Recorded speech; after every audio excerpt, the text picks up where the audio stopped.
Ujjayi Pranayama, as you know, is in the beginning stages of the development of a yogi, a crucial exercise. Maybe you remember I told you about students with incurable diseases that have been helped using Ujjayi Pranayama. And the results are real. Just amazing. But there's one requirement that most people are not able to put in, and that is the discipline to practice every day.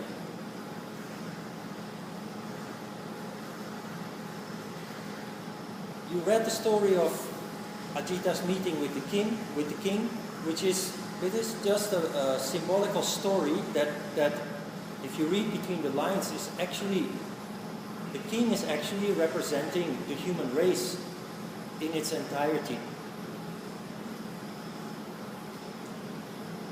And the king is suffering from depression, lethargy. He's lying in his bed, totally complacent, paralyzed almost. And he's begging for a solution. That story is related to Sambhavi Mudra, which is of a higher order than pranayama. But Ujjayi, in fact, deals with the same issue.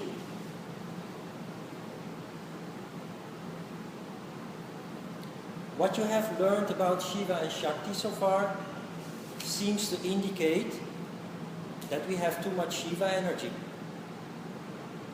leading to tamas. But that's not the case.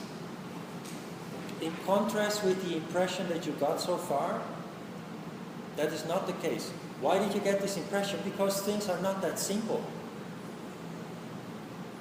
The way we present things in the beginning is there is Shiva and there is Shakti. People are suffering from a tamas condition. You put one and one together and you think, well, obviously people are lacking Shakti and they have too much Shiva energy, so they become lethargic, depressed, inactive. In fact, what is happening is the opposite. Because we are too busy, we are actually lacking Shiva energy. Shiva energy flows in when you are at ease, when you are resting, when you're sitting or lying down doing relatively nothing.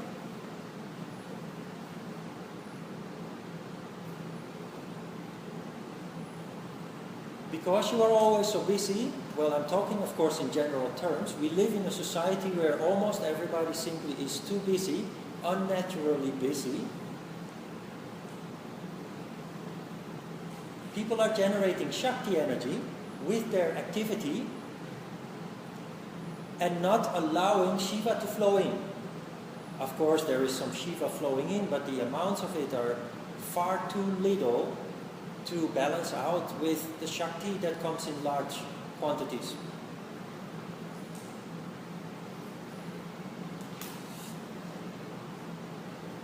As a result of the Shakti and the lack of Shiva, you experience fatigue, exhaustion. And if you look at it, maybe in yourself, if you're still living an unyogic life, or in the people around you, you will see that most people are chronically tired.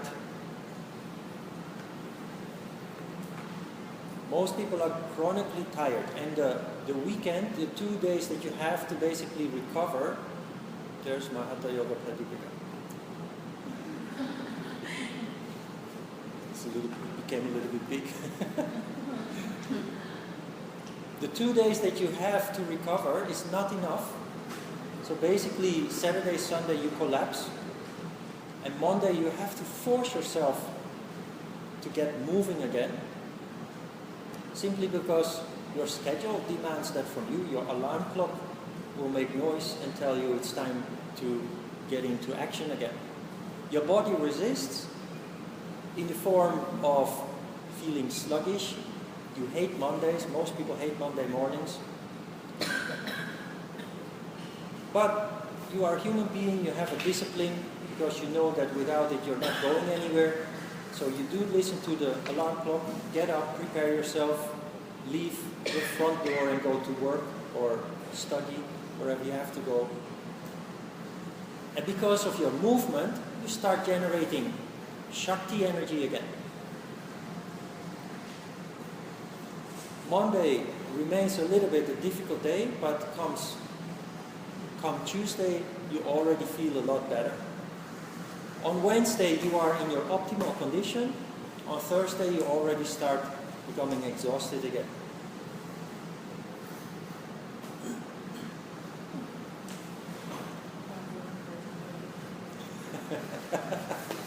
Thank you. Wow.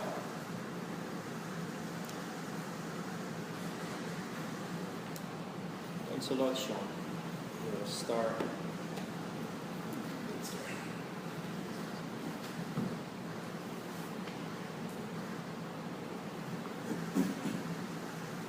So we are just chronically lacking Shiva, and we have actually too much of Shakti.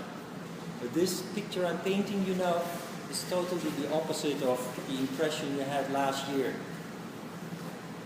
or when you did the basic course.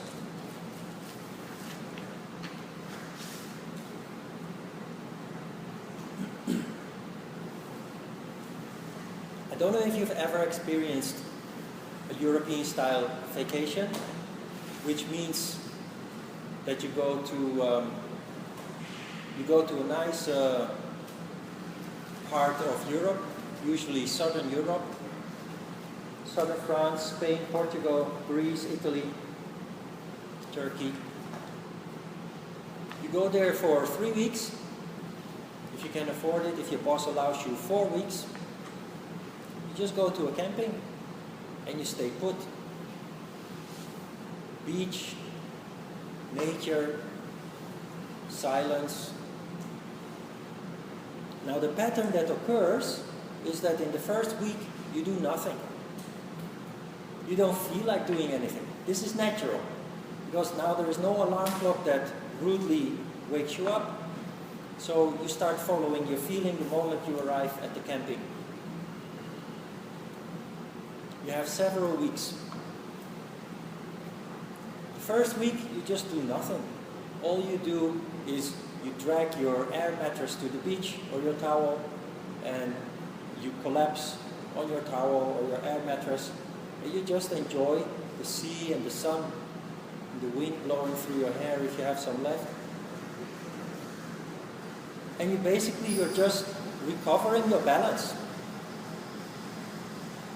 Because of the whole year of work, there is too much Shakti and too little of Shiva. And as a result of not a weekend, but the whole week, just doing nothing, resting, eating, drinking, sleeping, going to the toilet once in a while so that you can fill up again. After a week or so, harmony starts to come back into you. In the second week, people then usually become inquisitive. They jump in the car and start exploring the environment, the surroundings.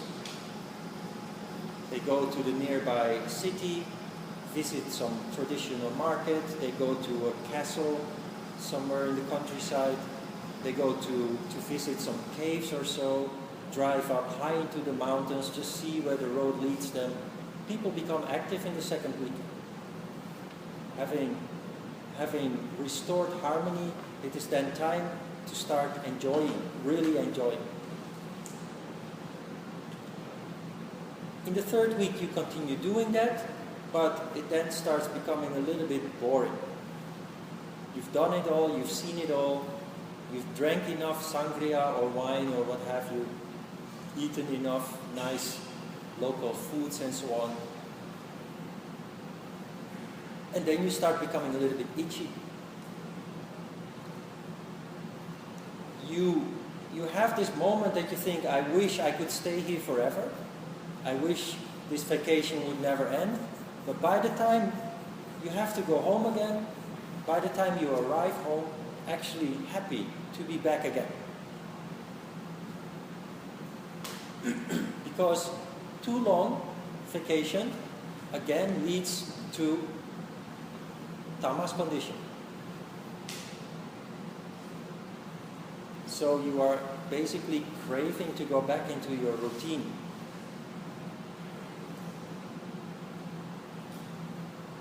The ideal of our lives is to be on a vacation every day.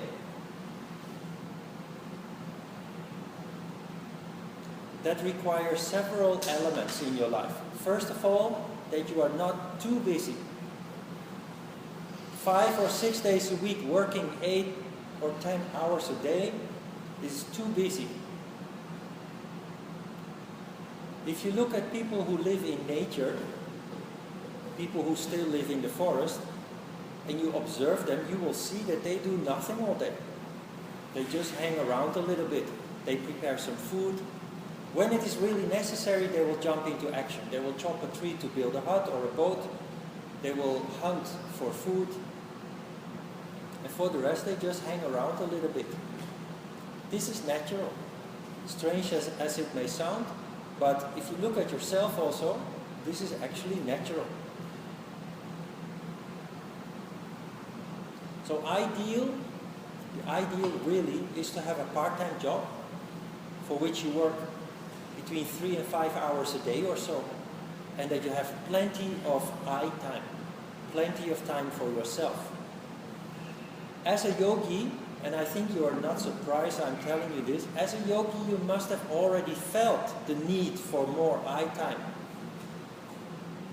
Because yoga is actually a rather selfish engagement, but not in a negative sense.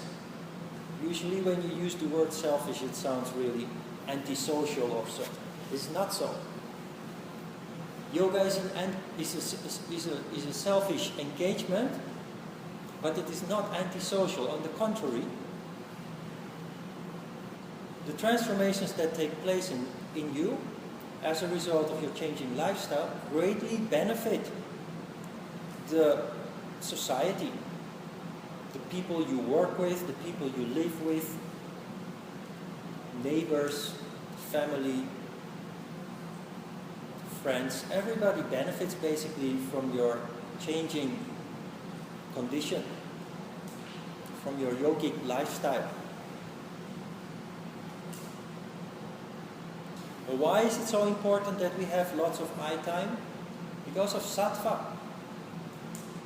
Doing nothing all day really, that leads to tamas. And tamas, in radical terms, tamas simply is death.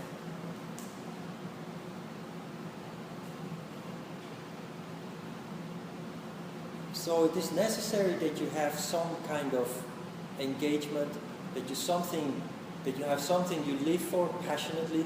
Often that is your work.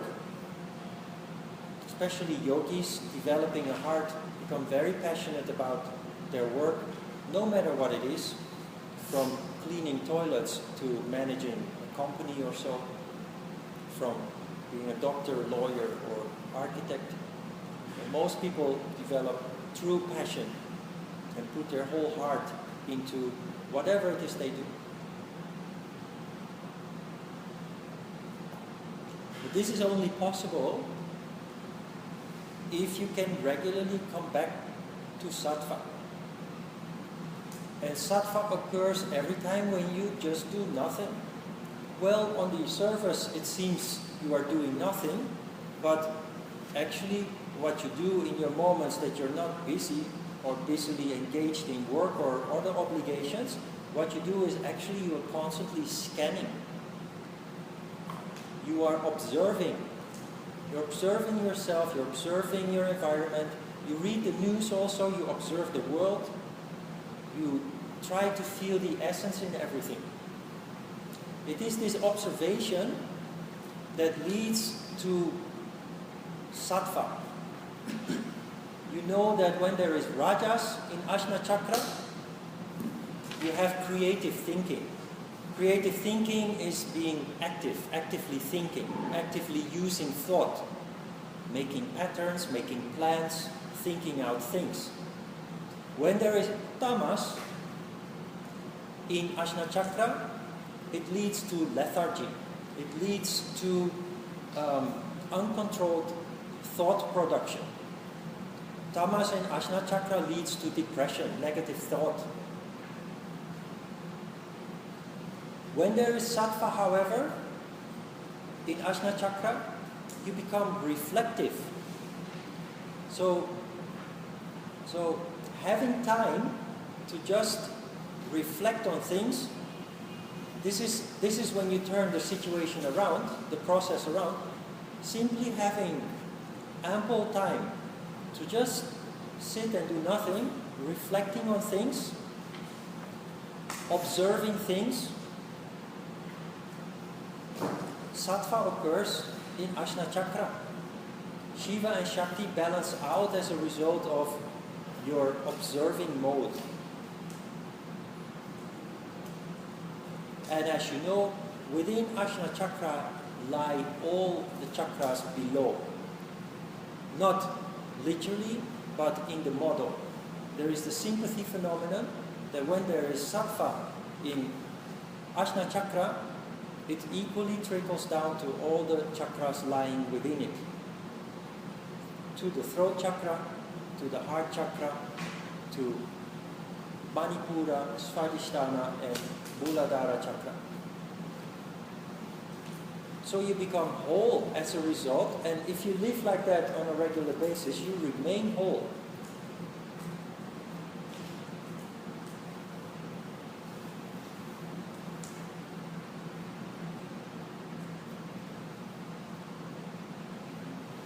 Ujjayi Pranayama is an exercise that increases both Shiva and Shakti.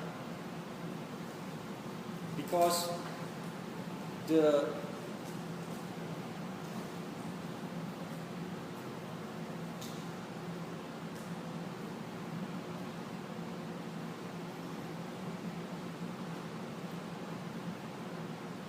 people are lacking Shiva, they need to take it in consciously.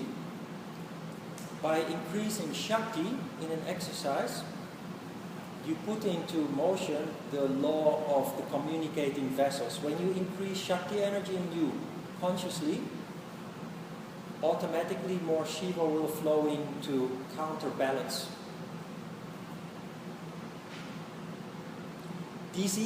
All diseases, although we sometimes speak of genetical diseases, but all diseases are a result of an overall lack of energy. But as you may have read in the handout, it is actually a disturbance in the flow of Shiva energy that leads to this. The energy bumps into obstacles in the energy flow, specifically the Shiva channel, and like in the same way as in the river, or if you make wind visible in a wind tunnel, for example, as an experiment. In a wind tunnel, if you put an object in a wind tunnel and you let the wind blow, and you color that wind, you see that the wind will go around the object, and behind the object there is actually a vacuum. There is a lull. The wind will then join at some distance from the object, and behind the object there is no wind, no motion. It's the same with energy circulation in you. The energy bumps into the obstacles in your energy channels. Behind the obstacle there is no energy, and that is where, technically, where this disease will occur. Then the handout goes on to talk about the 7 building blocks, the dhatus. You can read that yourself. But the diseases that we have dealt with in this class, you all know, especially people with atopy, skin disease, and rheumatism or arthritis. Both diseases that clearly are caused by lack of energy. When you see those people also, and that is how I've been able to assess them and help them with Ujjayi Pranayama. When you see those people, once you understand a little bit yoga, in particular tamas, rajas, and how people can be in a certain condition, tamas, rajas, or sattva, my assessment each time with those people that they were not just tamas, but seriously tamas. They were people, even by hearing them speak, you already felt their lack of energy.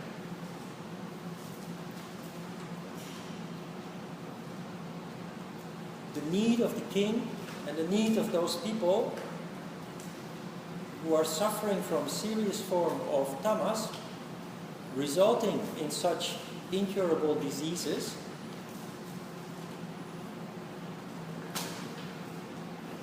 the need of those people is to not increase just Shiva or Shakti, but both energies at the same time. And that is exactly what Ujjayi Pranayama is doing.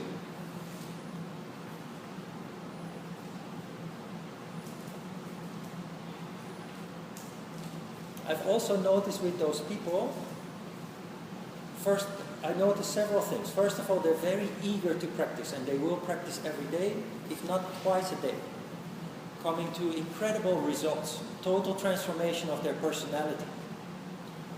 The next thing I notice is that when they stop practicing, and that happens, we're all just human, sometimes you just lose motivation, or the discipline is distracted because of certain things happening in your life that ask your attention. The moment they stop practicing, they slide back into their old condition again.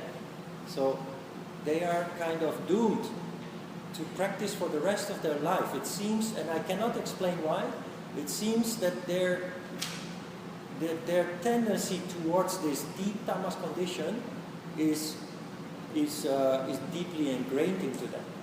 It is something that will never change unless they keep practicing.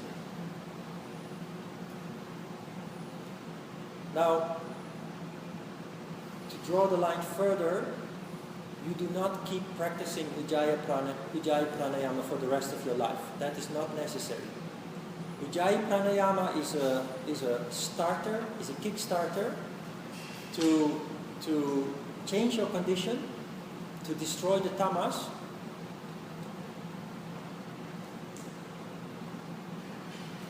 leading to quick results, both in the cases of the skin diseases, allergies, and rheumatism.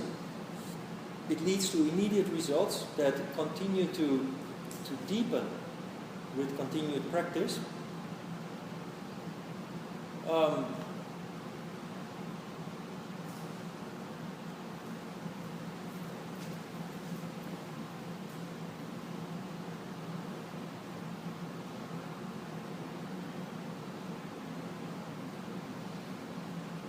Where was I? Oh, you don't have to practice Ujjayi. Yes, thank you.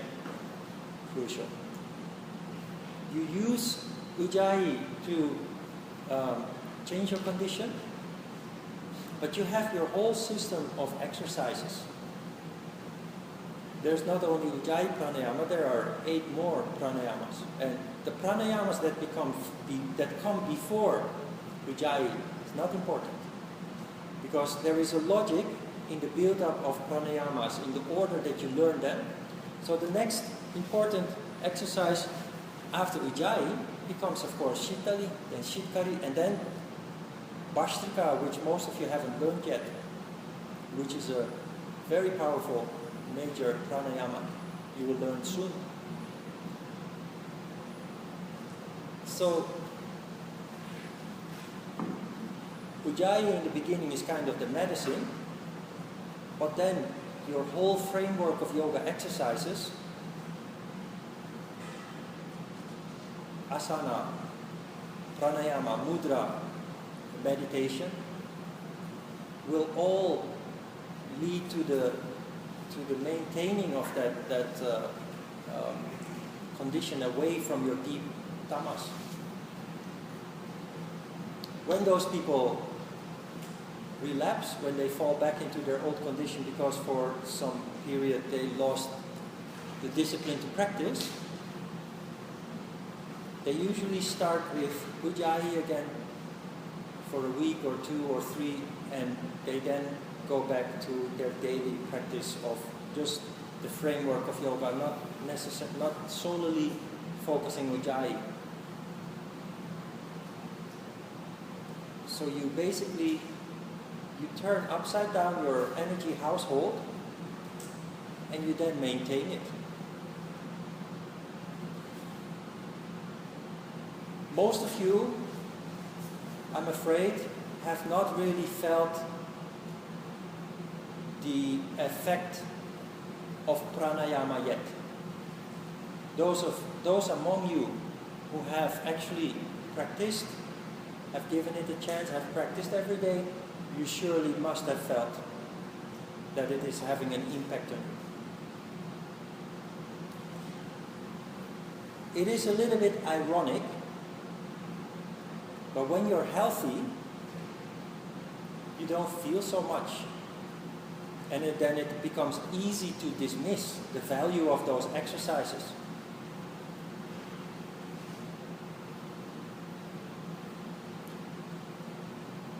The effect of those exercises become apparent, become clear, really clear, when you are not so healthy. Because then you immediately notice that they greatly improve your condition.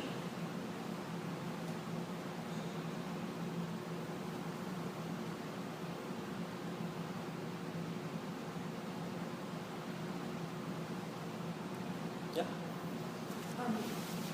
We talked about how every time I do the Shakti meditation, I can't sleep for the whole night. And why would that be? Like, if I'm a Shakti person, then wouldn't I just become really tired if I took more Shakti? Or? Yes, that is also when you're full of Shakti, you're indeed tired, but you can't sleep because your mind is not at ease. That is why if you go to the gym at night, you come home. Many people go to the gym at night because they work all day, and in the morning they can't find time, so they go in the evening. Many of those people complain that they can't sleep until 2 or 3 o'clock. What happens is you come from work, maybe you have a little bite, then you go to the gym at 8 o'clock, from 8 to 9, and take a shower and go home. When you come home, you're tired, maybe even exhausted. But tired does not mean that you can sleep. Sleeping occurs in case of going to the gym. You are tired, you feel even exhausted, about to collapse, but your whole body is in motion. Everything is in motion, including your brain. Because of the Shakti, the rajas, it creates restlessness. So you're so tired, you lie down on your bed, and your brain is just spinning and turning, and it doesn't want to shut up. It requires 2 to 4 hours really to actually cool down to such an extent that you will finally fall asleep. So being very active in the evening is really not good. I found out this long time ago.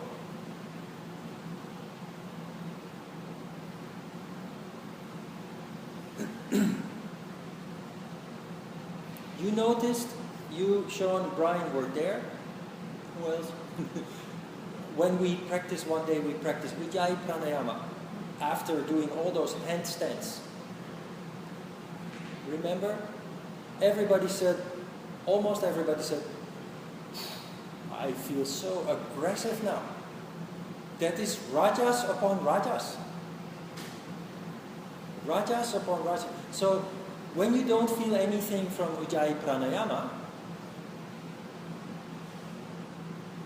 it is because Ujjayi has actually restored your balance from tamas to close to sattva with a little bit of rajas, and that is why you feel good. But if you're already seriously rajas, which happened in the way that we were doing, we had lots of fun and we were doing handstands and all these difficult poses. And then we did Ujjayi, which is basically working then as a poison. At such moment, you really notice how pranayama affects your condition. So when you're already a Shakti person, you don't need Ujjayi Pranayama, obviously. You need Shiva exercises to come down off your high rajas and settle into a sattva condition. But that's rare. People being inherently rajas are rare. Most people are like the king, and they need Shakti. They need that is the whole foundation of the yoga practice, is actually to increase Shakti in order to come to the middle, to come to sattva. But if you're already rajas person, you have to respect that and try not to aggravate that already existing rajas condition. The ideal way, if you're an active person and relatively balanced, the ideal way to finish your day is not going to the gym after work, but to spend your last 4 hours of the evening quietly. When you come home, you prepare yourself a meal. After that meal, you don't do anything major anymore. Maybe you wash dishes a little bit, casually, but you don't engage in heavy studying or another work or big cleanup of your house, or you just spend your time winding down the day.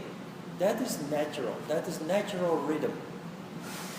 You wind down the day so that when time comes to close your eyes, lying on your bed, you will fall into a deep sleep. And your sleep will be very nourishing. So, read a book, watch a documentary, make a little walk outside in the neighborhood or so, but nothing major, nothing heavy.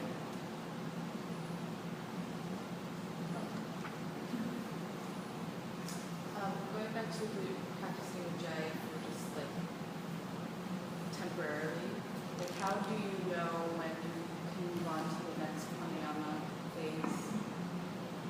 That's all a matter of experimenting So it can be different for and everyone. following your feeling. So it's different for everyone. Yeah. But the way to become, in fact, a master is by trial and error. So we will come across this issue when we study the science of soul. In yoga philosophy, there is the principle of abhyasa. Abhyasa is basically the process of totally becoming one with whatever it is that you do. So when you start practicing yoga, it's superficial. You don't see the essence yet. You don't see the unity yet. You don't see that everything is related and connected. So you start with an exercise and it's all interesting.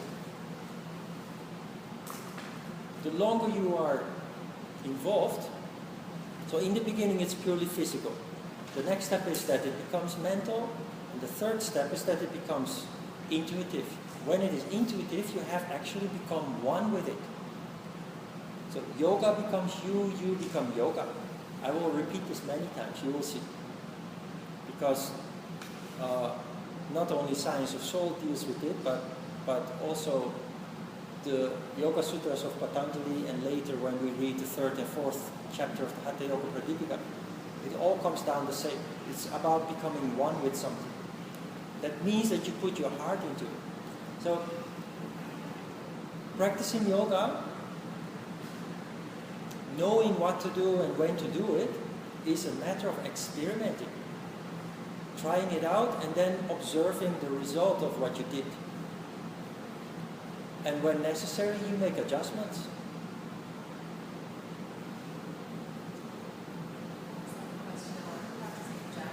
Yeah.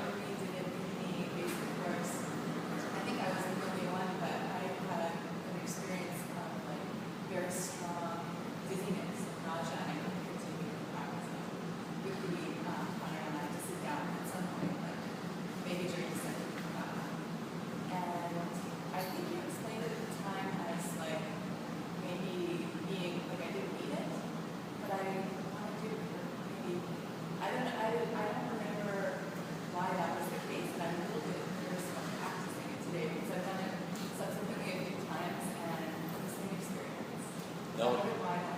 Well, first of all, try to have an open mind. What happened then?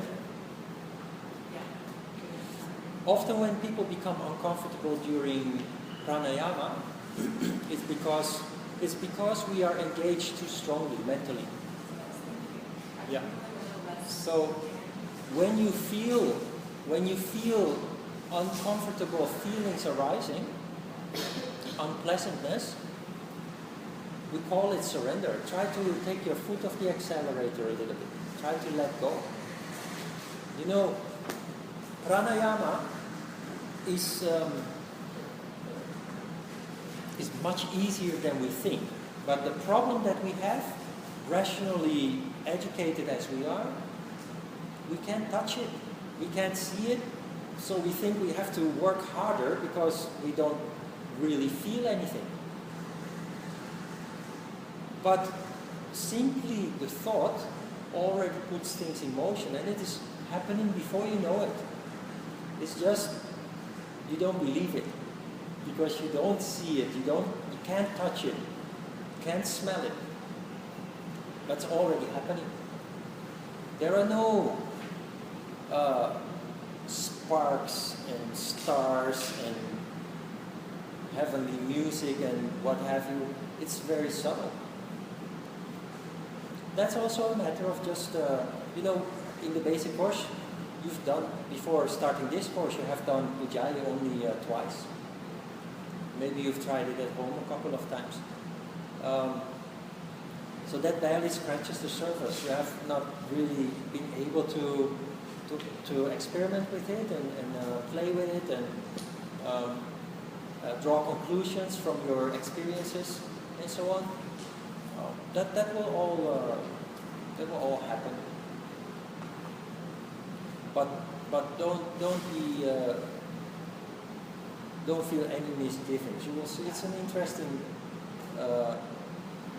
experiment, and now that you know this, you can just make some adjustments while doing it. In general, especially with energy control exercises, your most important tool is to actually just let it come over you. You instigate the process. You start the process with a thought, then it becomes a feeling, and then you just immerse yourself basically. You don't have to keep pushing the accelerator.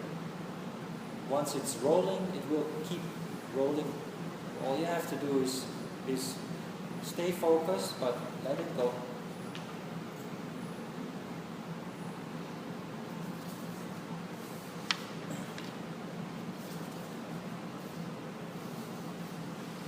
Other questions?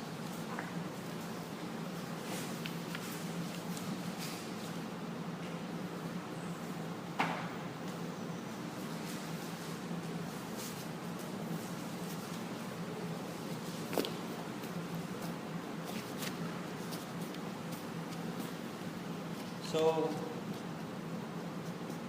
we have this issue that as a yogi, you start to feel that life, as we learned it, is not natural, and that this is actually the cause of most diseases. Mental, psychological diseases, physical diseases. Heart disease, for example, the heart is a muscle. So if you exert yourself too much and too often, that affects your muscles. Your muscles become tensed. Since your heart is also a muscle, the heart muscle will also become tensed. This is the reason why heart disease in all countries in the world is one of the biggest causes of death, premature death. The heart at some point just stops beating.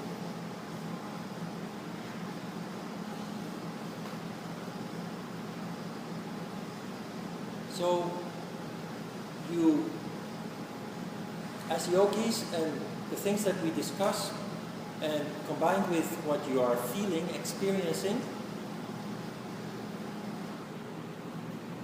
you come to the conclusion that the way you work, the way you live, is actually not healthy.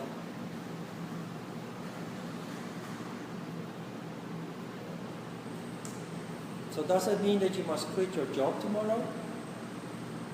Because the teacher said it's not healthy to work 8 hours a day, 5 days a week? No, of course not. Yoga practice, yoga is a long-term process. The transformations that take place are a long-term process. Another thing is, of course, that you have lived this life for the past 20, 30 or 40 years or so.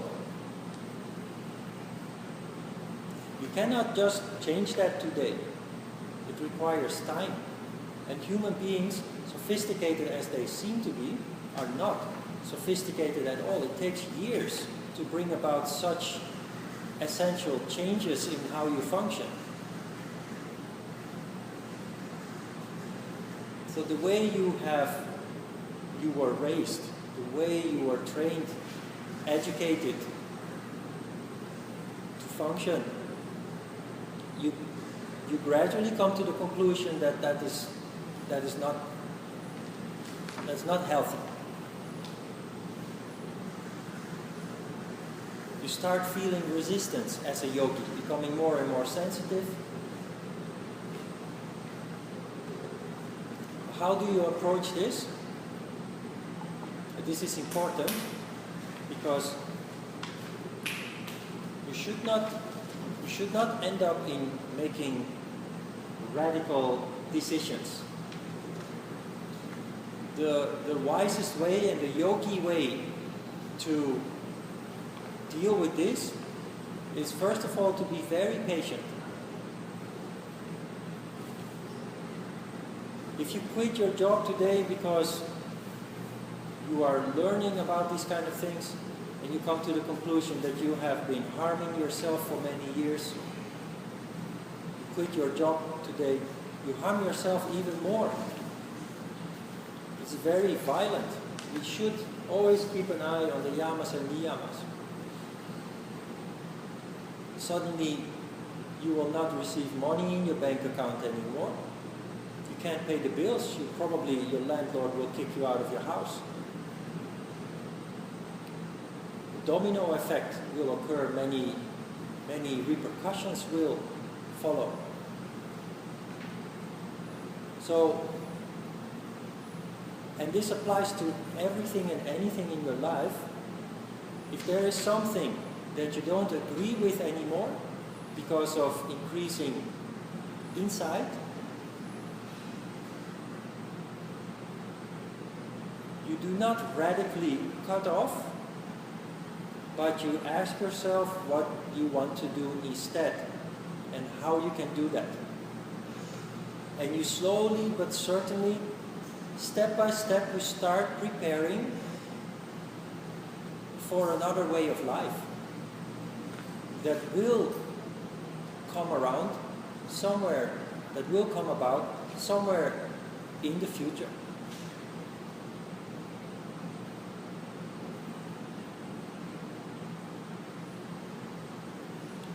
In fact, the reality of most people who practice yoga, real yoga, and actually start transforming, and this is also ironically or paradoxically, people become busier than ever before, often. For the simple reason that you have lived your life, you have lived your busy life, relatively busy life, the way you were raised and educated. Now a whole new world opens up before you because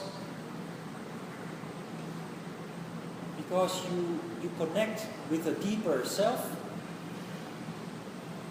You start to find out your heart's content, your passion, what you really would like to do in life.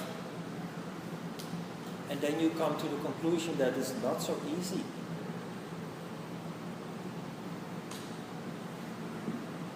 So while you are still continuing your work, because you need to pay the bills, you need to have food on the table, you then start pursuing, besides your work, you start pursuing your heart's content.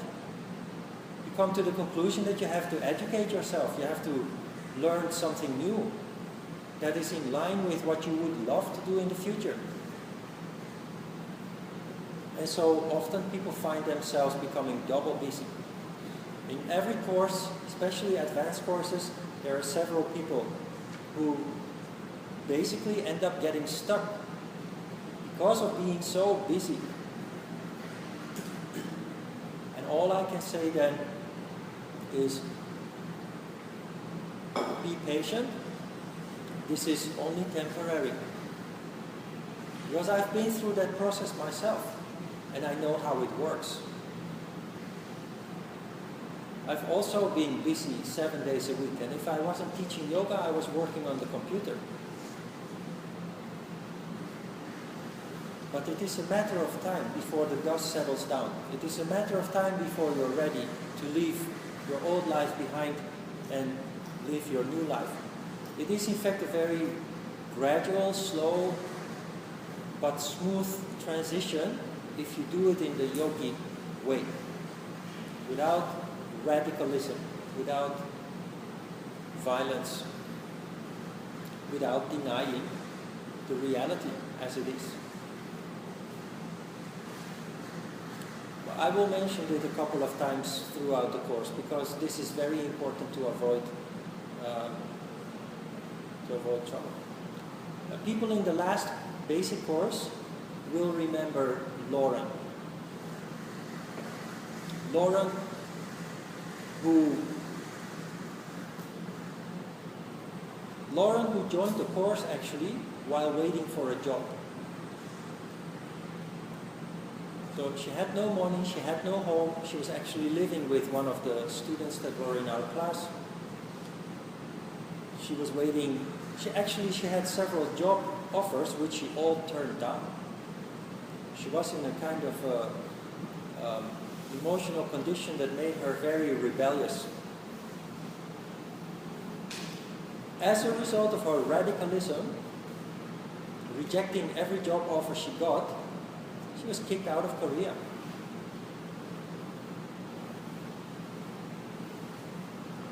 At that time in class I said, well, it is very courageous if you follow your heart and you make these kind of choices. But also, you must consider that being radical, which is a form of violence, will bounce back on you. And it bounced back within 2 weeks because the immigration will just order you to leave within 2 weeks. So as a sensible, sensitive, wise yogis, we don't end up in radicalism.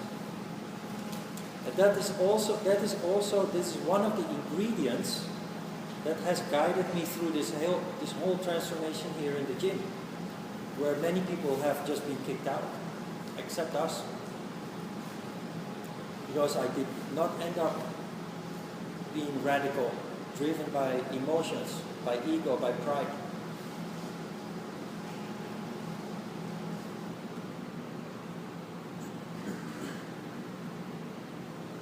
Okay? Questions?